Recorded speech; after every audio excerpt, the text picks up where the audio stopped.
नमस्कार एनटीवी ओडिया को आपन स्वागत। आम बर्तमान आज आसिक पहुंचीचु। यह हूँ बरगढ़ जिला अंतर्गत भेड़ेन निकटवर्ती गेंडोला।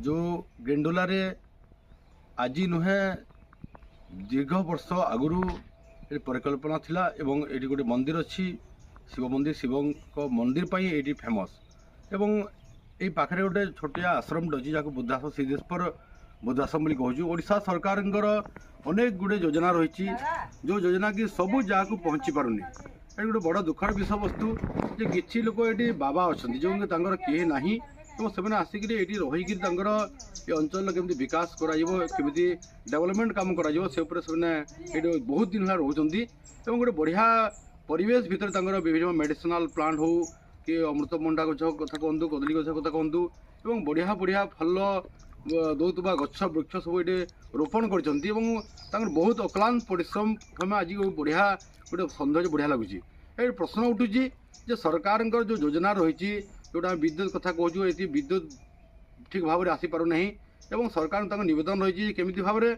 से विद्युत पाइपर सरकार को जो योजना गुड़ाक रही पर्यटन केन्द्र मानक ओडिशा सरकार नूतन सरकार आसी सरकार सब चिंता कर लोकंर सरकार एवं लोकों सरकार काम कर गोटे बहुत दुखर विषय वस्तु जे जहाँ को गोटे लाइन भल भाव पहुँची पारनी और राति समय जो बसवास कर बहुत गुड़े अन्य असुविधा सम्मुखीन होगा पड़ुची और नवेदन रही गोटे सोलार पॉइंट बा इलेक्ट्रिक परमानेंटली गोटे आसवाई निवेदन कर।